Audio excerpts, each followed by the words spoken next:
PharmaPhobic is powered by Achieve the Lifestyle, a company dedicated to helping you empower your health, redefine your lifestyle, and all for the health of it.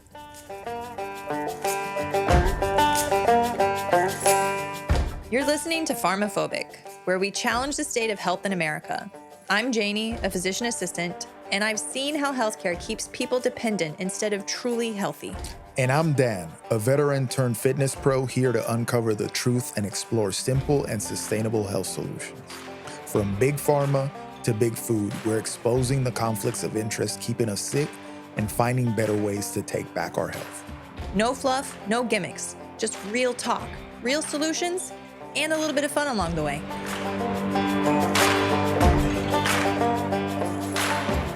Hello there. Welcome to another episode of PharmaPhobic, brought to you by Achieve the Lifestyle, where we help you become the strongest, healthiest, and most capable version of yourself. Yes. As always, I'm rolling in awesome company. I'm here with a person that I had to search far and wide to find. And I found her in Dallas. And it was very hard. And she's been my lovely companion ever since. And we do everything together. Miss Janie Brown, how are you doing today? I'm doing well. How are you? More awkward than the first. I'm going to get really good at that. Yeah. Can't wait.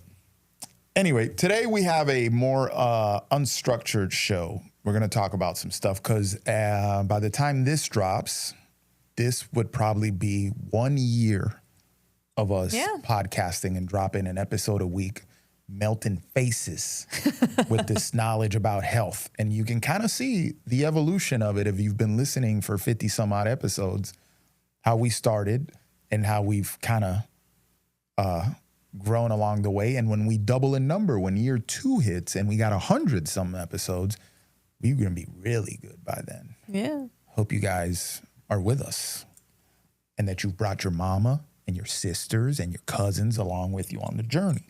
Okay. Mm-hmm. So first thing, let's talk a little bit about something that pertains to health. And then we're going to talk about this other stuff that we got. It all pertains to health. Yeah. But I wanted to talk about cheat meals because this is something that everybody asks about. And everybody's like, you got to live a little, man. You got to have a cheat meal. You know what I'm saying? So just wanted to put out some guidelines on cheat meals. And listen, we have cheat meals. Everybody has cheat meals. I don't like the term cheat meal. What do you call it? A flex meal? I've heard somebody call it just flex like, meal. Yeah, I guess flex meal or just, I don't know, just eating. Yeah. Yeah. You could say that. I mean, but I call it like eating out. Yeah, eating out. I assume if we eat out, it's a cheat meal. Like if I'm going to eat something that I did not cook, I treat it as like, this is off the books. This is a flex meal. It's a cheat meal. It's something that's not going to be exactly what I want on the normal circumstances. You know what I mean? But people still call it cheat meal. It's a very widely known term, right? Mm-hmm. So that's why I just call it cheat meal because it's off plan. The problem I find with cheat meal or off plan and things like that is that people tend to swing completely far away from what they have been doing. That's why which tells me, one, you're either being too rigid or too devoid of proper nutrients with your day-to-day, and then you swing completely out to where it causes so much inflammation, so much dysregulation that it's harder to get back. Or you're treating this cheat meal with complete abandon. Yeah, you're being extremely decadent with what you're about to do. You're coming off the top rope. Yeah. And so to me, it's like, if you're just eating well, normally, nourishing your body, one, you won't feel the drive to have a quote unquote cheat meal. And two, you find that going completely off the rails doesn't return isn't worth it like you once thought it was. Yeah. Yeah. And that's where I was going, where I wanted to go with it.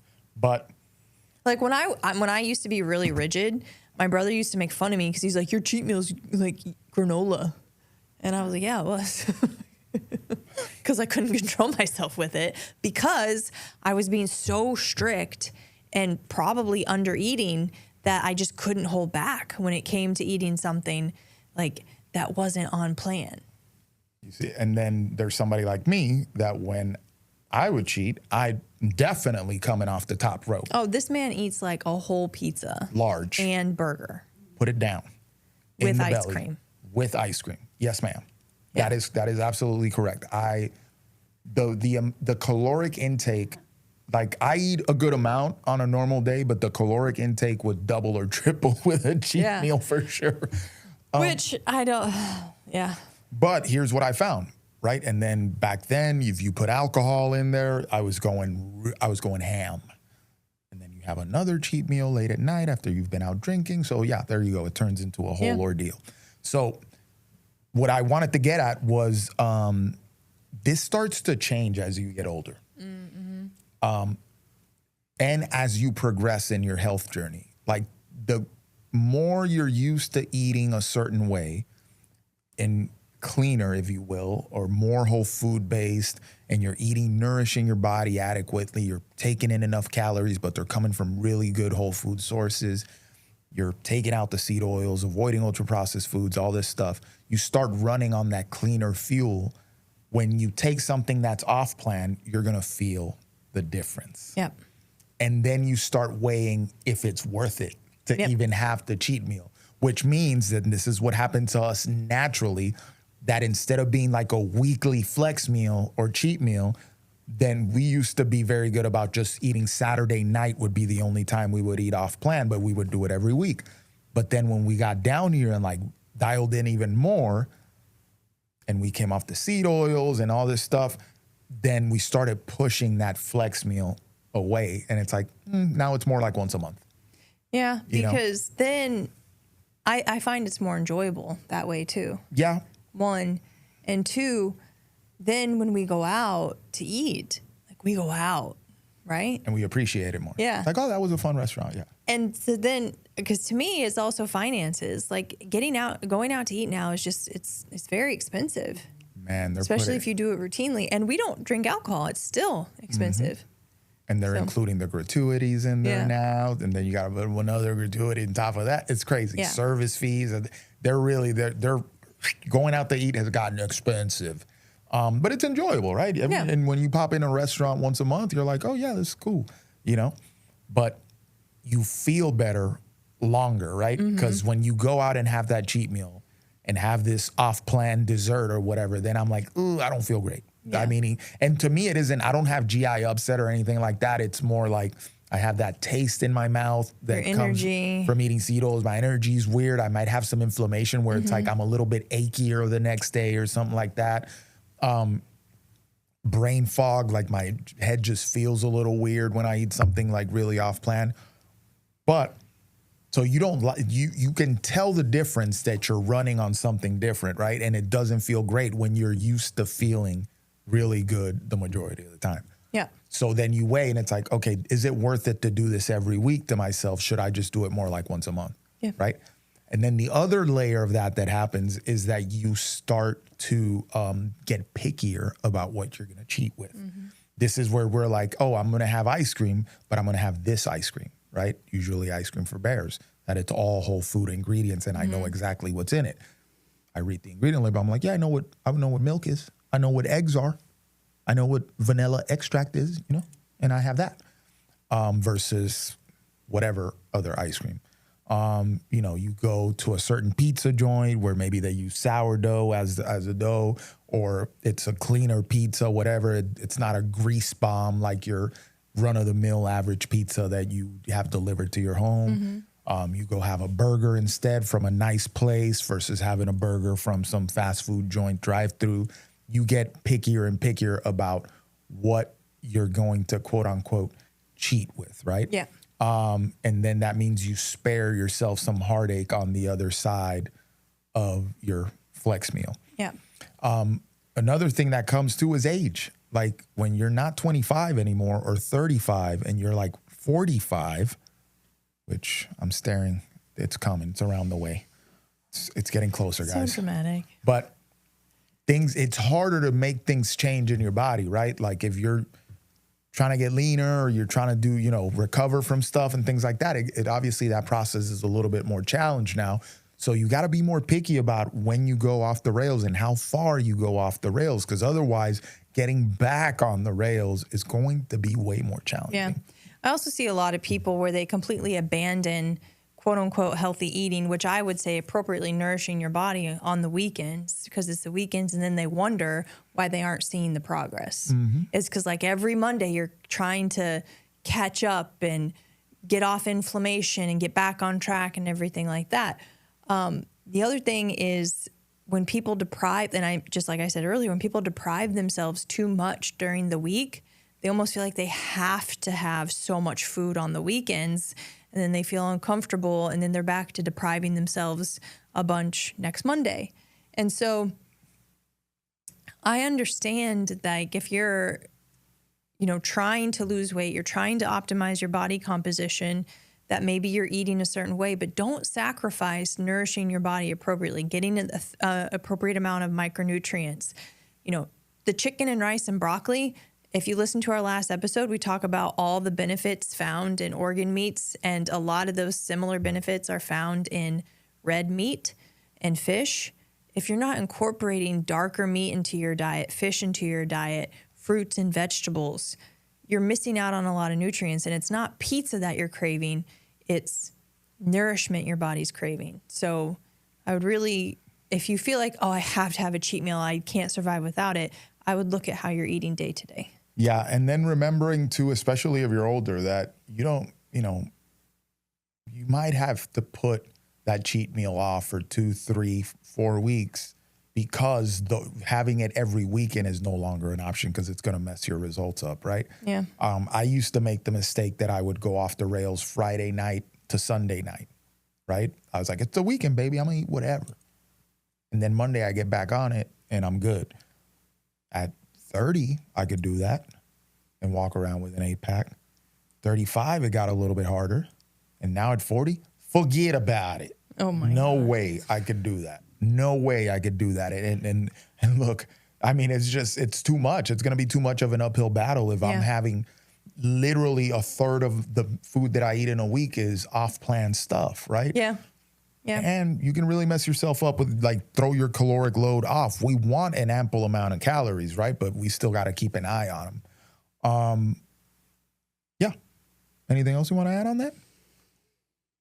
No. And I would say, if you're like, don't deprive yourself during the week to build up. Like if you want chocolate, get some really good dark chocolate, over 70% cocoa.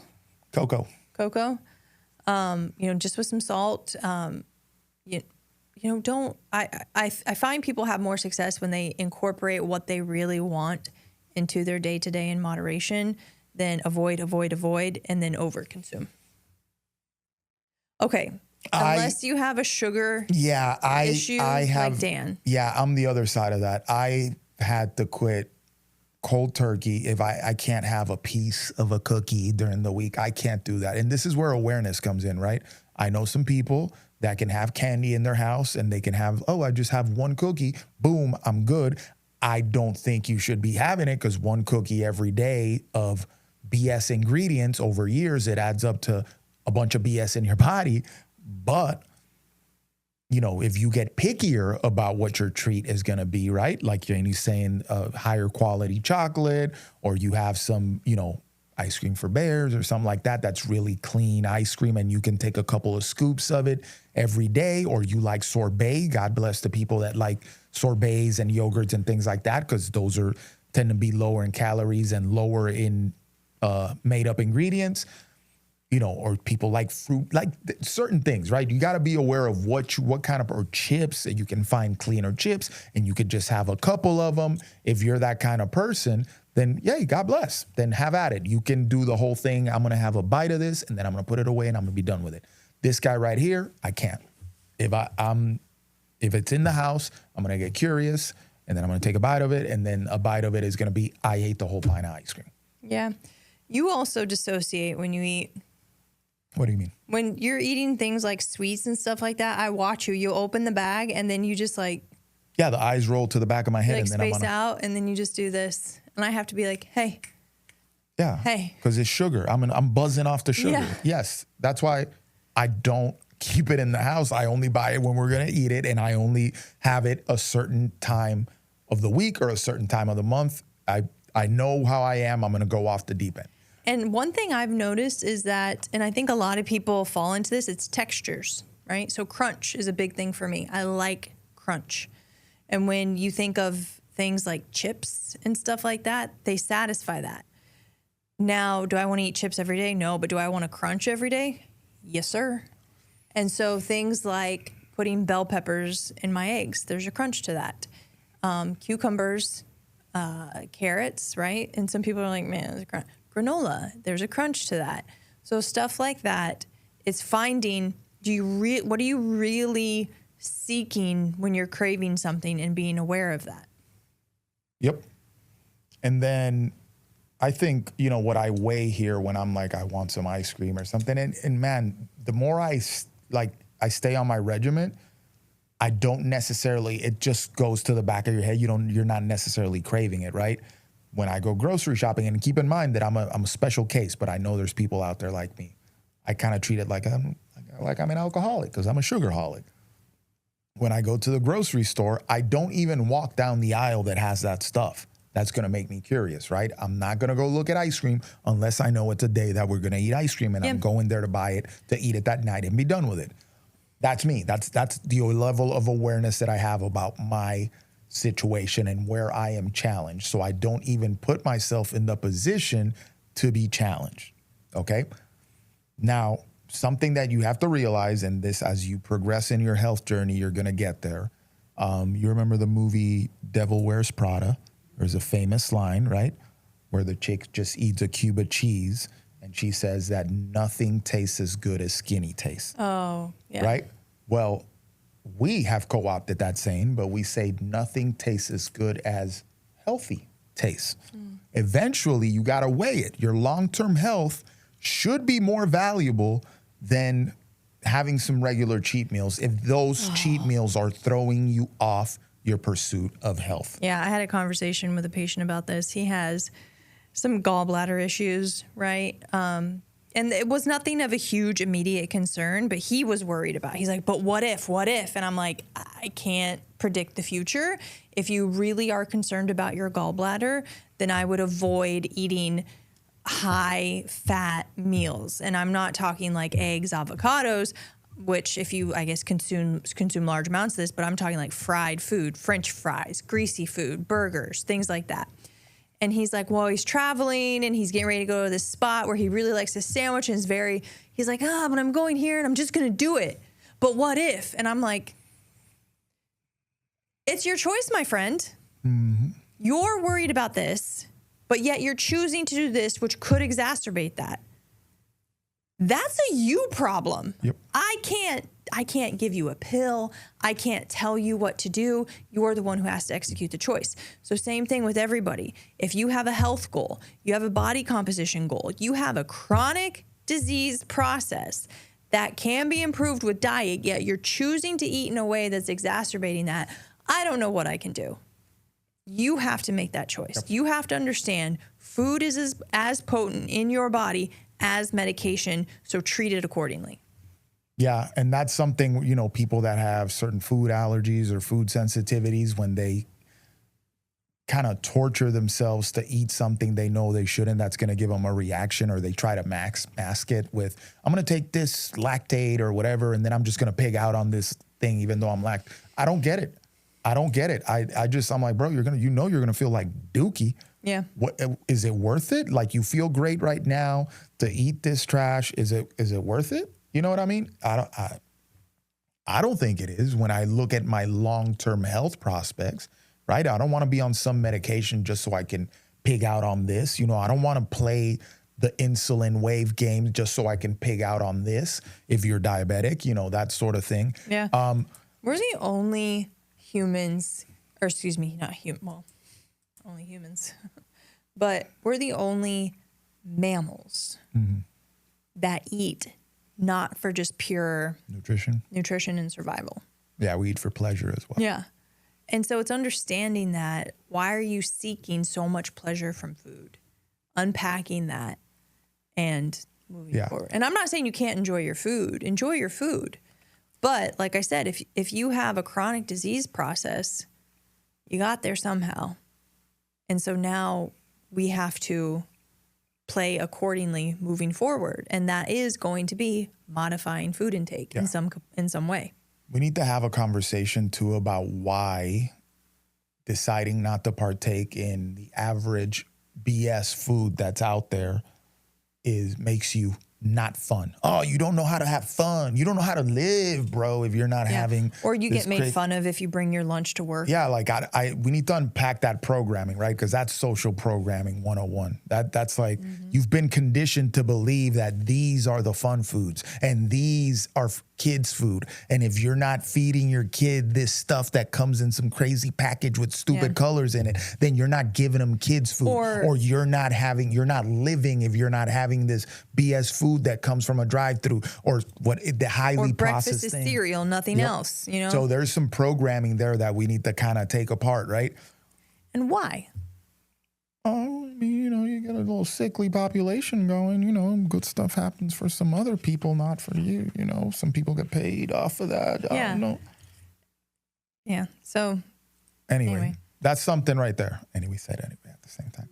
Something to think about. Just remember when you're having cheat meals, guys, be cognizant, be measured about what you're trying to do. Remember your goals. Remember the prize is long-term optimal health. And that is worth more than anything. And you might not believe so now, but there will come a day where you'll be yearning for your health if you don't learn to value it now. Yeah, and indulge in a meal, not a day. Yeah. Some people, like Dan said, Friday night to Sunday night. Yep. No, that's not a cheat meal, my friend. And get picky about it too. Get picky about what I'm going to have this higher quality ice cream instead of this regular nonsense. I'm going to have this higher quality burger from this cool place that makes really good burgers versus, fast food burger wrapped in plastic, whatever the hell. And I'm going to have this pizza from this mom and pop shop versus this pizza from this Black Rock owned company. Just get smarter about what you're choosing to cheat with. I just want to say, if you DoorDash fast food, and you don't have like a broke leg, tell them that I've seen this because we live in a complex, and most of the time these people won't even get out of their house to come down to meet the DoorDash person. And our complex is kind of confusing, so I'm helping direct the person where to go. It's fast food. It's already convenient AF, and you just DoorDashed it, bro. This puts me. I mean, listen. Do what you want. Do what you want with your life, but I have a hard time talking to people about how expensive things are or how hard it is for them to save money. And then you're door dashing McDonald's.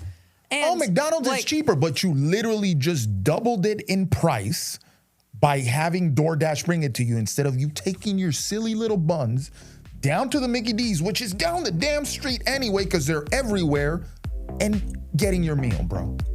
And now let's take a quick break. Have you heard about collagen and how amazing it is for your skin, hair, nails, digestion, and joints, but have no clue which one to choose? I've been there. A few years ago, I stumbled upon Bubs Naturals, and let me tell you, I've been hooked ever since. Here's why I swear by them. Bubs Naturals keeps their quality standards sky high from the start to finish. Their collagen blends perfectly in coffee, or really any other beverage you love. Plus, they've got convenient to-go packs so you can stay on track wherever life takes you. And it doesn't stop there. They'll donate 10% of all of their proceeds to charities that support veterans. How awesome is that? Oh, and they've leveled up their electrolytes too. The mixed berry, that's my absolute favorite. It's light, refreshing, and not overly sweet. What sealed the deal for me? Their electrolytes are NSF certified, made right here in the USA, and just like their collagen, every purchase helps give back. So do your body a favor, head to bubnaturals.com and use my code JANE20 at checkout for 20% off every time you order. Tired of looking like you lost a fight with a powdered donut every time you work out? Yeah, I was too. That's why I ditched the messy chalk and switched to Chalkless. Chalkless is a new, clean, residue-free grip enhancer that goes on in seconds and lasts for hours. No clouds, no cleanup, just a rock solid grip. Whether you're crushing it in the gym, dominating on the pickleball court, or hanging on a rock face like Spider-Man, Chalkless has your back. I even hit my 350-pound deadlift PR at Summer Strong using Chalkless. Locked in, zero slip, total confidence. Ready to level up your grip game? Head over to chalkless.com and use code Jane Brown to snag 10% off your order. We used to have to hunt our food. We used to have to seek our food. We used to have to prepare our food. And then it got a little bit more convenient. Well, at least you have to still go to the grocery store and make your food. Well, now I understand people have really busy, so they order their groceries, meal services, things like that. Fine.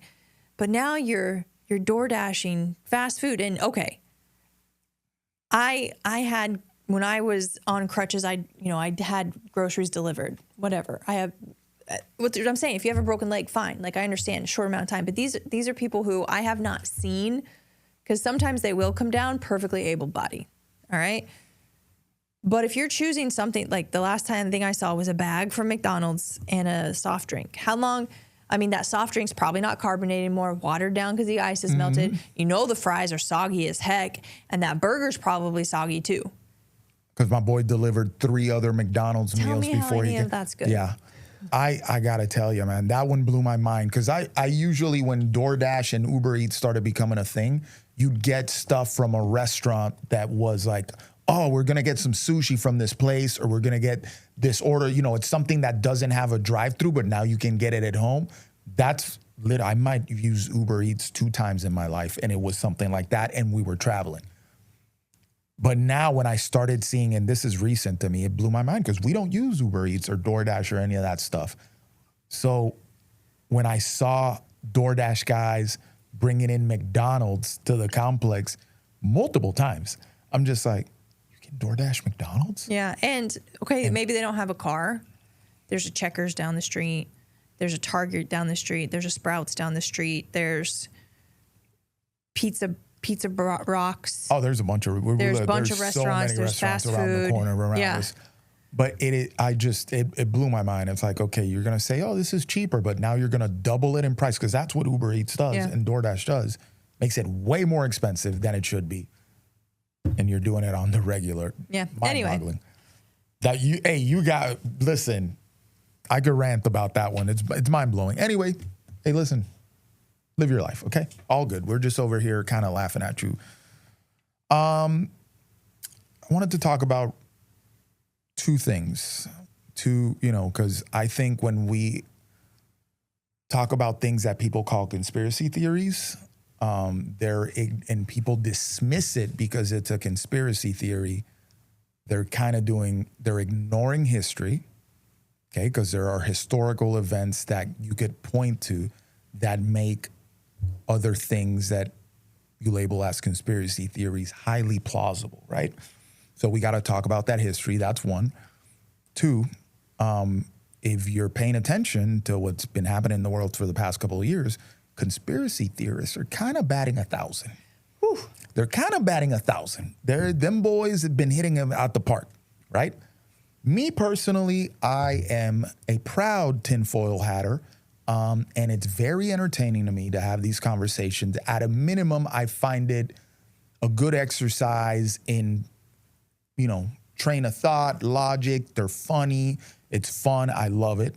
But I've also looked into a lot of stuff, and then I'm like, oh, I thought this was a lie, but it turns out that it's real. Yeah, so the probably most notable thing right now, and we're not going to talk about it because whatever, but the Epstein files, right? Ooh! Child. I mean, we have a friend who's been following it for 10 years, and he was talking about it 10 years ago, and people would make fun of him. And now he's like, see? The Epstein thing is wild, because the stuff that's in those emails, and listen, they held on to that for so long that maybe they doctored them. So maybe a lot of the stuff is redacted, and it's alarming what is being shown, and that's the redacted edited version. That's the stuff they put out so people could sift through, and some of it could be planted BS for a psyop. Like a conspiracy within a conspiracy? Yeah, conspiracy within a conspiracy. Let's give them fake stuff, and let's give them, along with the real stuff, 2 truths and a lie, whatever it may be. Some of them could be AI generated, whatever. Because they've held on to that stuff for so long that maybe they tampered with it a good bit. They probably did. But what's coming out in that thing, if you start reading through some of that stuff, your mind will explode. Not my mind, because I already knew. And a lot of people will dismiss it because it is really hard to wrap your mind around some of this stuff. Some of this stuff is beyond evil. It's beyond greed. It's straight up evil, like the stuff you'd see in movies. And the stuff is real, right? So, but some stuff in the Epstein files are pointing out to is larger corporate conspiracies, right? Pharmaceutical conspiracies, things like that. And when I say conspiracies, not conspiracy theory, I'm meaning people coming together to formulate a plan, like the legal definition of conspiracy, right? To formulate a plan that's going to be detrimental to a lot of people. Things surrounding vaccinations, things surrounding pandemics. Like these are conversations that were being had in those emails years ago, and it's mind-blowing, right? And Peter Attia has been noted, right? But he's been saying like, oh, he didn't participate with anything. Like he apologized for making crude jokes, but he didn't do anything, You cannot tell me that he wasn't aware of what was happening, even if he didn't participate, right? And being a medical doctor, guess what? And PAs are included. We're mandatory reporters. If you see or hear of child abuse in any capacity, we are mandated to report. So he violated, I don't know if they can prove it or not, but to me, he violated his oath.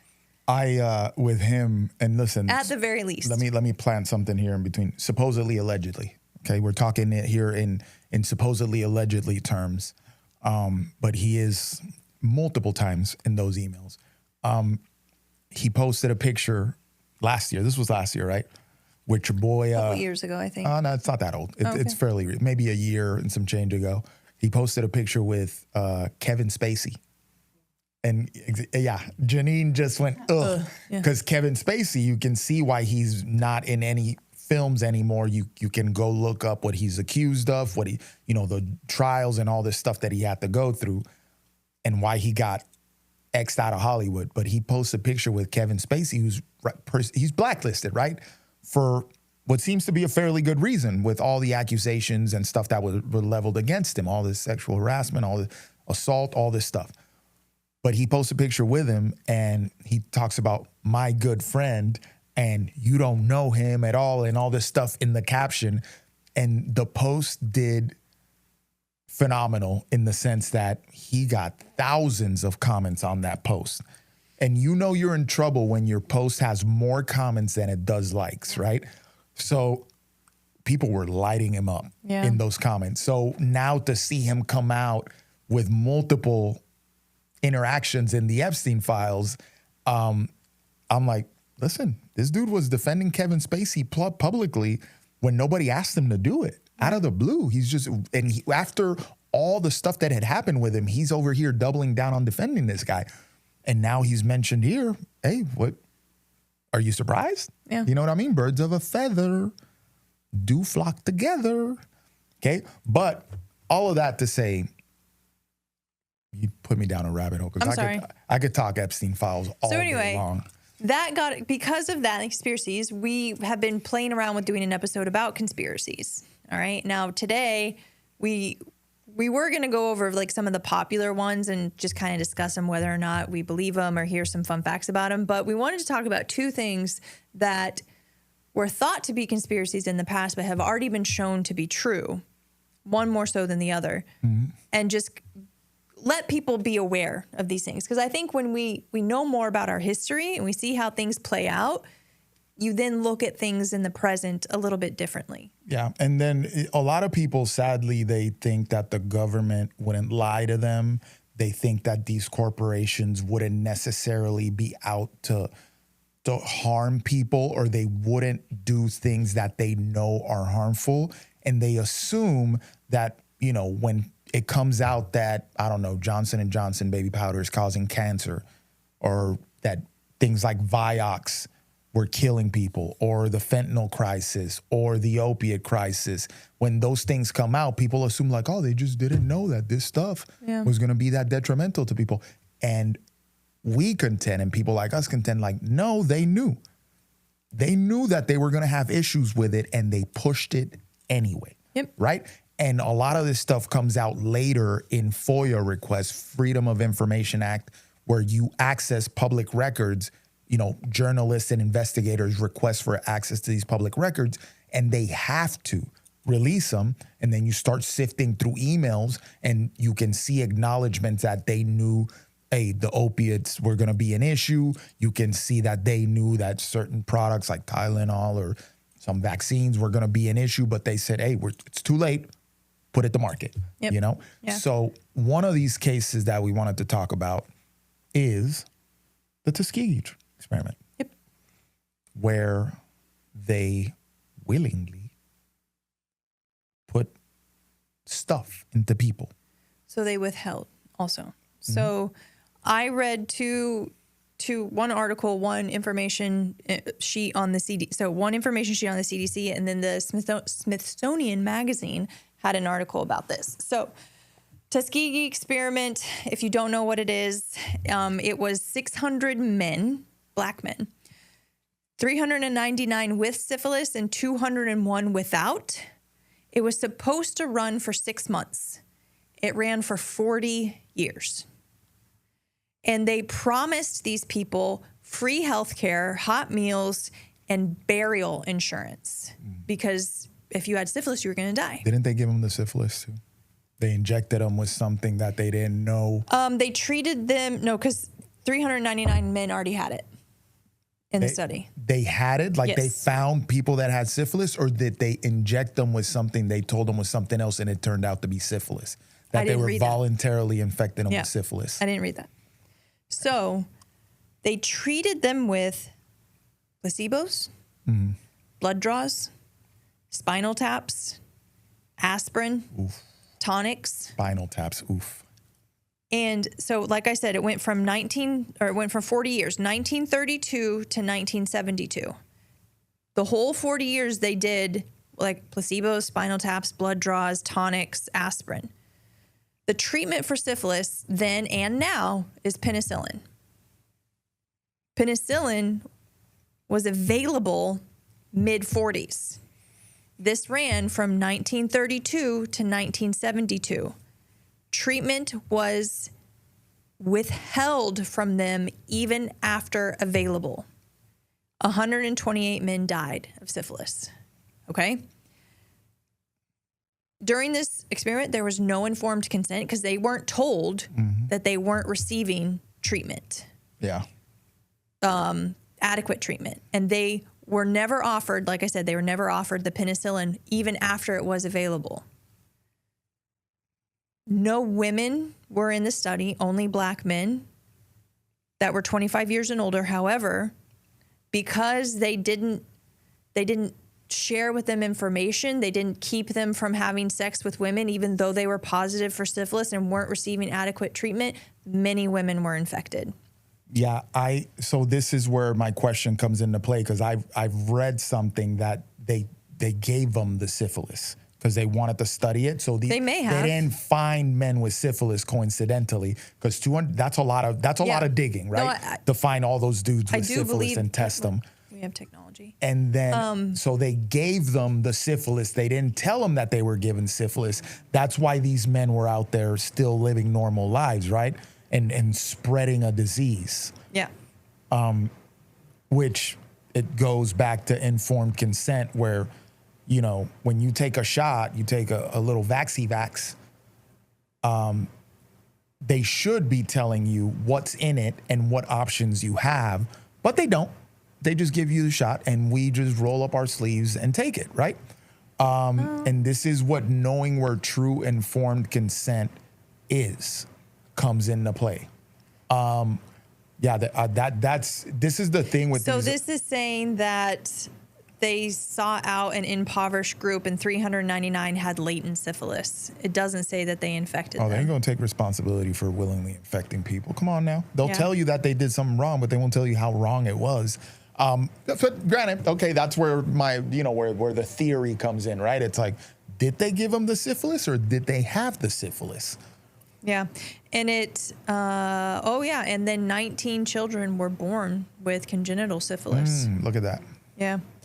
So in 1997, Bill Clinton gave a formal apology because the reason why it went on past 6 months is because it lost funding, yet the health supervisors just kept it going, and like numerous ones. So at a higher level of government, they understood what was happening and didn't stop it.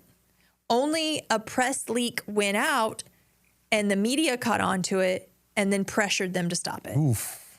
Boy, this is some Aaron Brockovich type thing. Tuskegee's in Alabama. Yep. And it's a famous black college now. Right. And you wonder that area. Why, because I read a book recently, or started reading it, why black people in the South have a bit of reservation about conventional medicine. And I'm going to, yes. And we're going to go into another case. And this isn't a racial thing. I'm not trying to. No, it's not. But so fact is, black people were part of this study. Mm-hmm. Fact is, black people were harmed and not protected by the government. And this started pre-civil rights era, so they probably went to them because they thought they didn't owe them anything and no explanations. And they were thinking down about them at that point. You're talking about the 1930s. So for sure that racial thing had played a part back then. But even if it was, so it went to 1932 to 72, there's people alive today who were in that study, right? Because if it went to 72, maybe children of people who were in that study, family of people who were in that study, even grandparents of, grandchildren, people in that study. And I'm sure that they've heard, how many of our views on government or doctors or health or anything, food choices, exercise habits are influenced by our family. Yeah. If your grandparent had that happen to them, would you be, and then you go to the doctor and they're like, oh, well, this flu vaccine is given to you free from the government. And that's that's where I was going. But this is where I was going. But then a lot of times medical providers will be frustrated if a patient comes in and is hesitant to not comply with what you say. But you don't understand why they have their reservations. Now, this is where I was going, though, because that happened, and that's one of those open secrets in the black community, right? Especially in the South.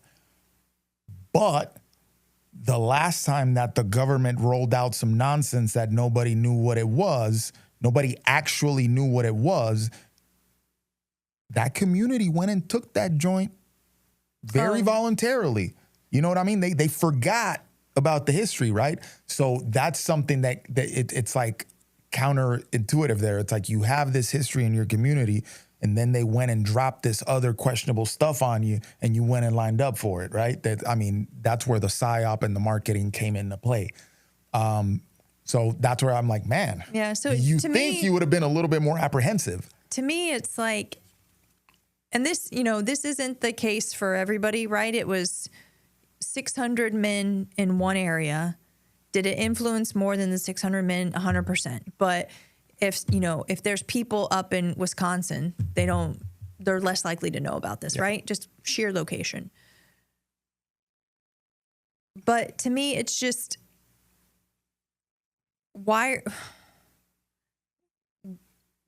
the government didn't have the best interests of these people in mind. They didn't protect these people. Mm-hmm. But yet now we're just supposed to readily believe they do have our best interests in mind. Or that this type of thing has ceased to exist. And you could say, oh, there's more regulation, there's more protections now. Keep in mind that this went on after the Nuremberg codes were established, right? Yeah. It started before, so okay, I'll give you a pass there, quote unquote. The thing is that that you're messing up.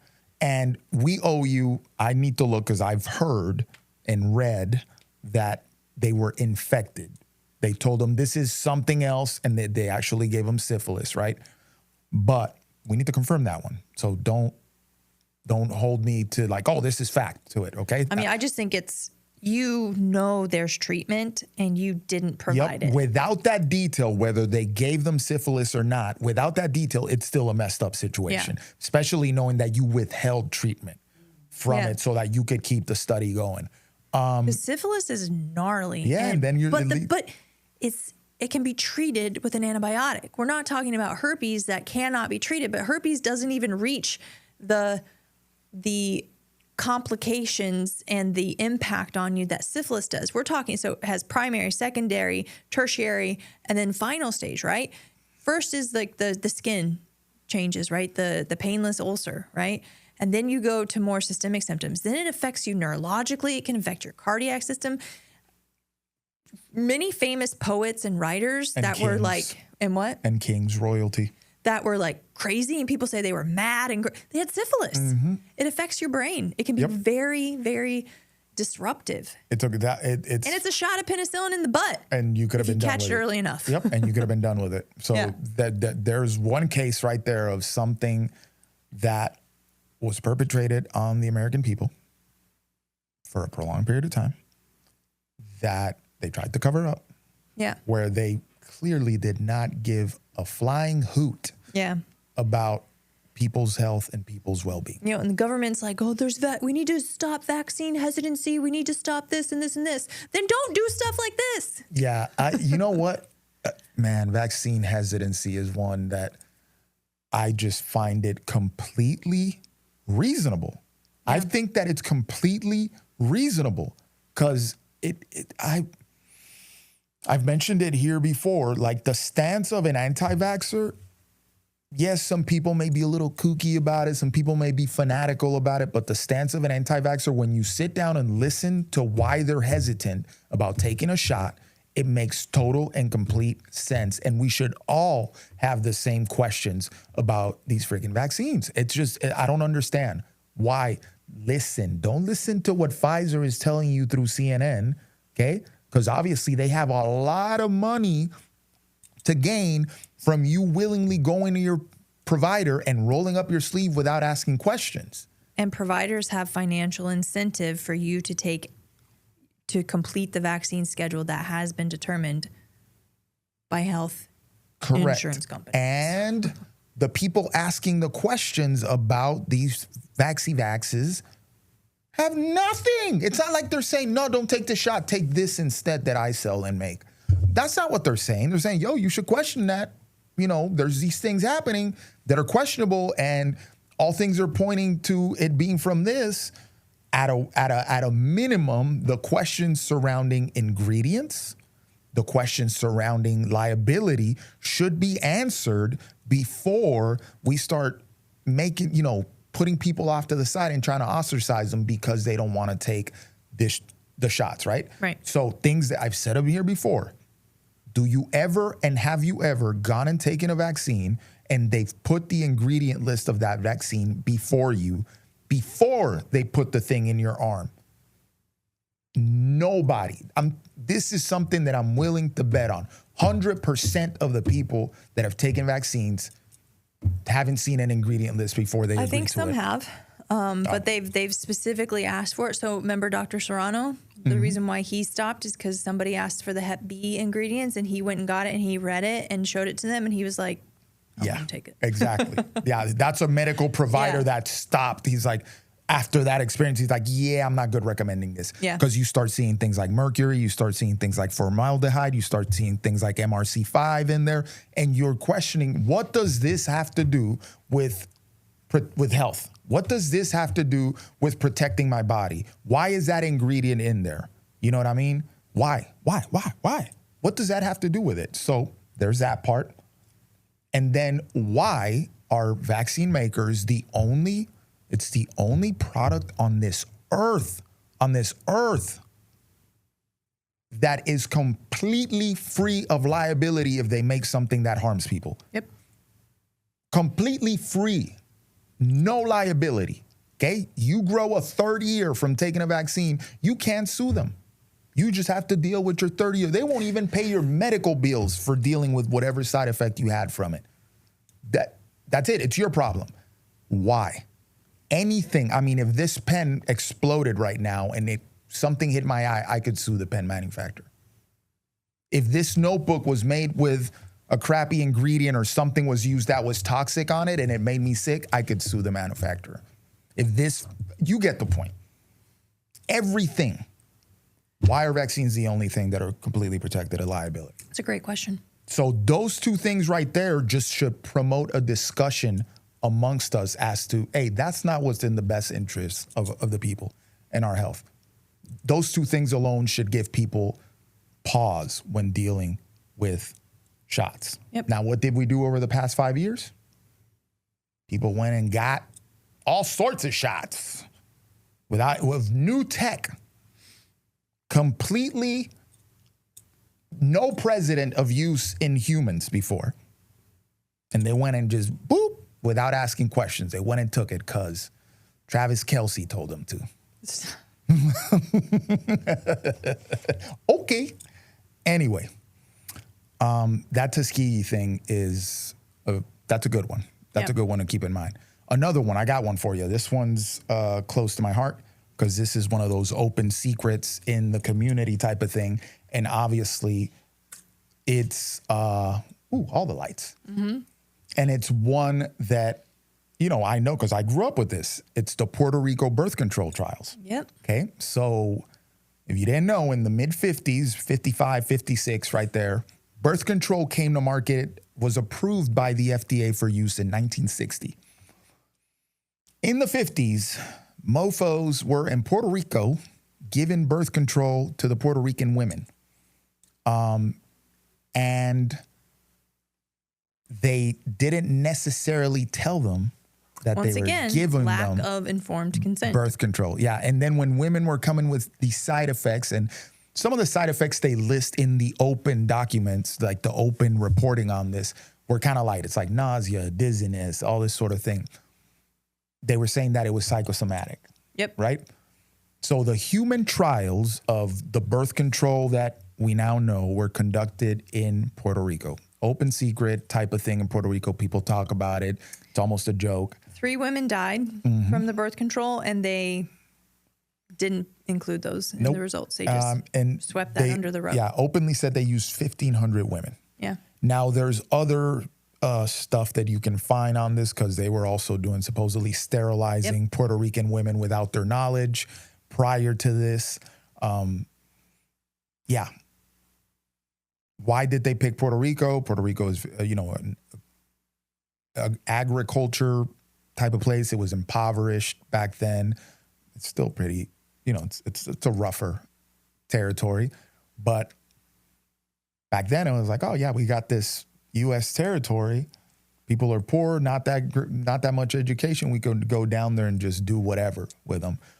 People that were behind this, that funded this, you got Catherine Dexter McCormick, who was a woman's right type of lady with a lot of money that she inherited from her husband's death. A white woman.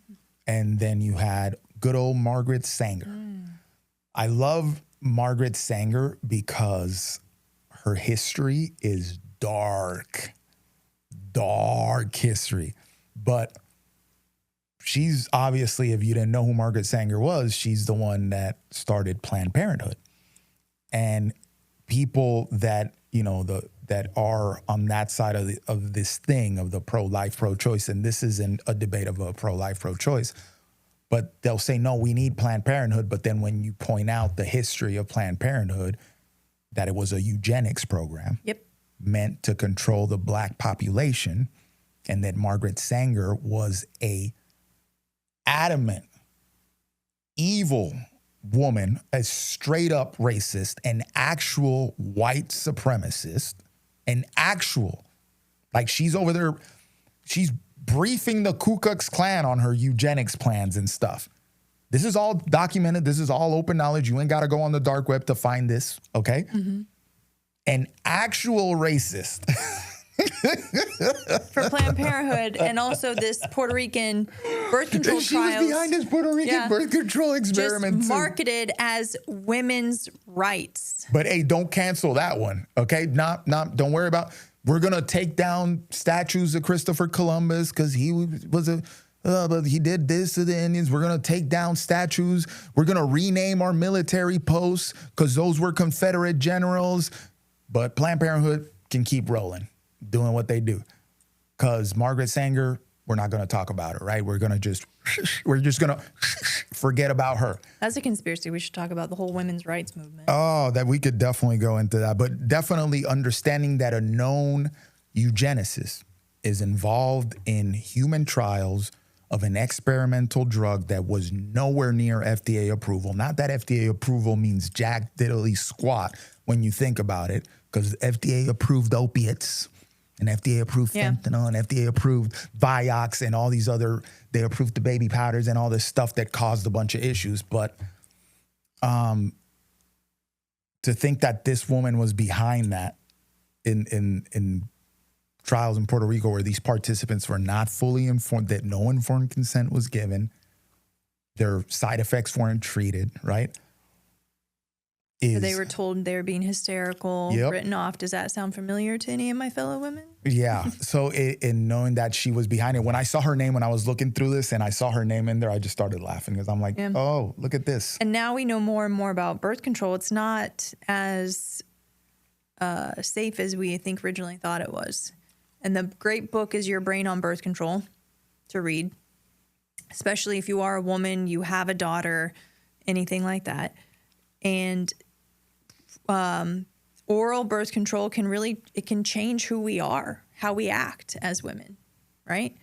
It can change who we're attracted to, which is concerning. Medications like Depo-Provera are now shown to cause brain tumors. And if you go back to the Puerto Rican birth control trials, if they truly cared about the effects of this medication and looked and treated these women with respect and not just, it's in your head, you're hysterical, because they want it to work. So it was biased, in my opinion. Maybe they would have seen how this truly affects people. You know? Yeah, and at a minimum, they could have come up with a better product, right? Yeah. They'd be like, hey, we need to take it back to the lab. I mean, not that you should be conducting human experiments on people that don't have all the information necessary to consent to your experimentation on them. You're definitely not paying them. You're definitely not paying their medical bills, right? But if they could have at least been like, hey, this thing, we need to go back to the drawing board and make this a way better product if we're going to unleash this on the masses. But that's where, you start putting your tinfoil hat on and you start asking better questions about why these things are allowed to happen, why they happened, and why they're still happening. Here's a question that I'll ask people. Do you think that when human trials are approved in a Western country for some big pharmaceutical company, do you think that that is the first time that they're putting their product that they're testing in humans? Nope. I think people in Africa and in India and in Pakistan and in Bangladesh and in Southeast Asia, like places like Vietnam and Laos and Cambodia, they might have a different answer for you, right? Where humanitarian aid and these health programs come in and they're giving people quote unquote medicine, but really there's a little bit of sneaky in there where I'm testing some product that I'm going to put in human trials later on in the US. I'm just saying, think about it. Yep. Think about it. Put your thinking hat for a second on there.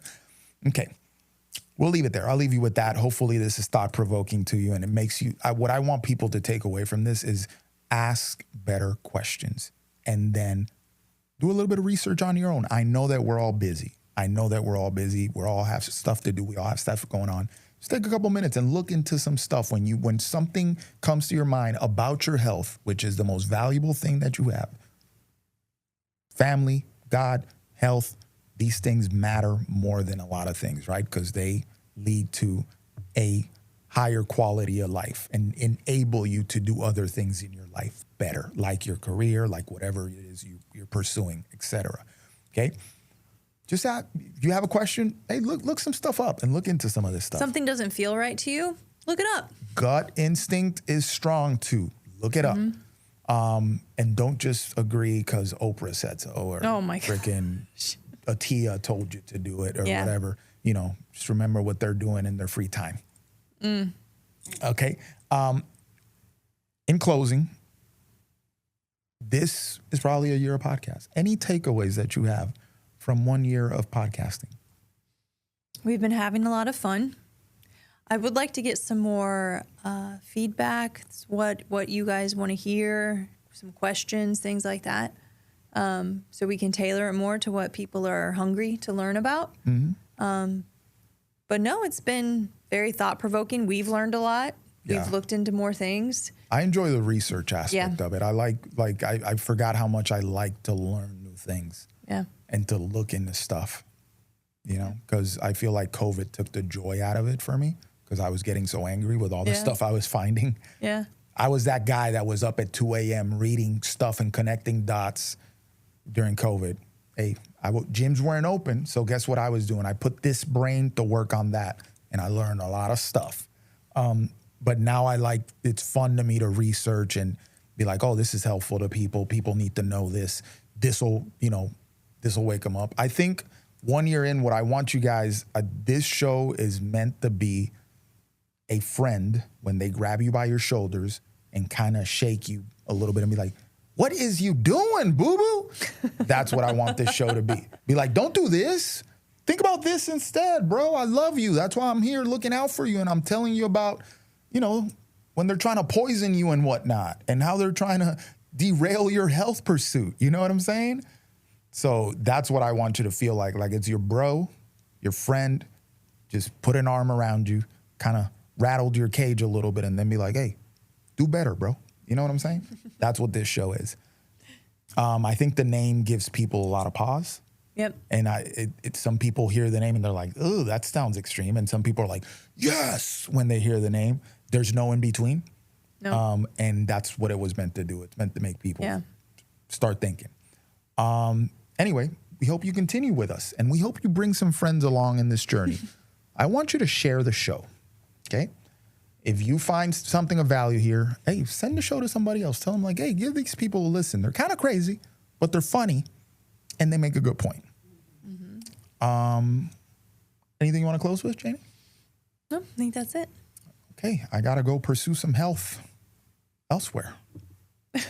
So with that in mind, how can they find us?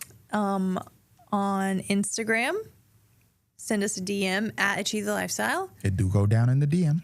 We have a website, achievethelifestyle.com, and you can email us at info@achievethelifestyle.com. Okay, till then, guys, till the next one, I want you to question everything, research some stuff. If AI, because I know y'all are going to go to that AI, gives you an answer, you take it and then you start looking up some other stuff and ask AI for reference material as well, because it'll do that. And ask that if AI is lying to you, they say Apple. Yep, exactly. So don't be out here just taking you gotta sit down and look a little bit, okay? Take 5 minutes and look into stuff. And after you question everything, I want you to eat some healthy food and realize that, listen, sun's still shining, you're still here, and there's something you could do about it, right? You can take care of yourself.